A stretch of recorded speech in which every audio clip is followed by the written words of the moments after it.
I'm Teresa Lee from Sumner Elementary. Today we will be reviewing Investigation 2 of the FOSS Insects Unit.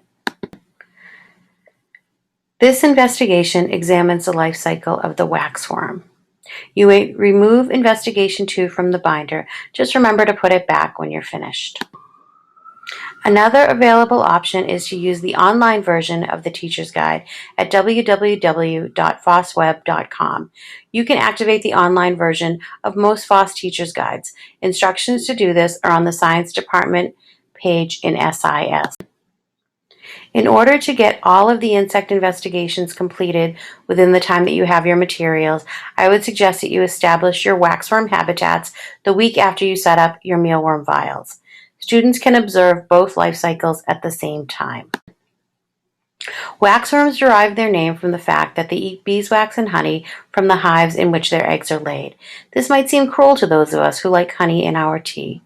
Fear not, tea consumers. The waxworms are only able to proliferate in hives that are in a weakened state. You are probably thinking, why study waxworms? They look like the mealworms.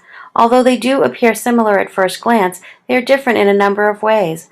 Waxworms have different body structures, including prolegs and claspers, which help the larva hold on to surfaces in the beehive.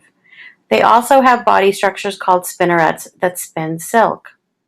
The adult waxworm that emerges from the pupa is a moth, not a beetle.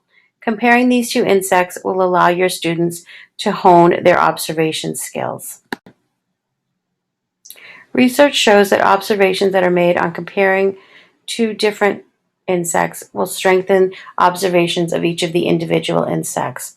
The FOSS kit provides plastic forceps to pick up the waxworms, but you can also use the silk they spin to hold them. Keep in mind that students have a variety of tolerance levels for what they will and will not touch. Remind your students that they are handling living creatures and need to be respectful.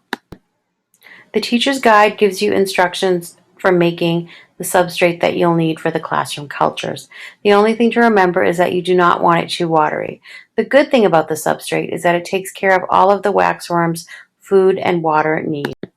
Your waxworms will do better in a warmer environment.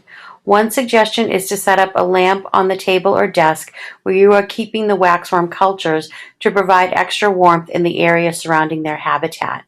Keeping student cultures in a covered shoebox will not only keep them organized, covering the box will give the waxworms the warmer, darker habitat they prefer. Now that your students have observed two insects, they can start to identify the traits that make an animal an insect. Until next time.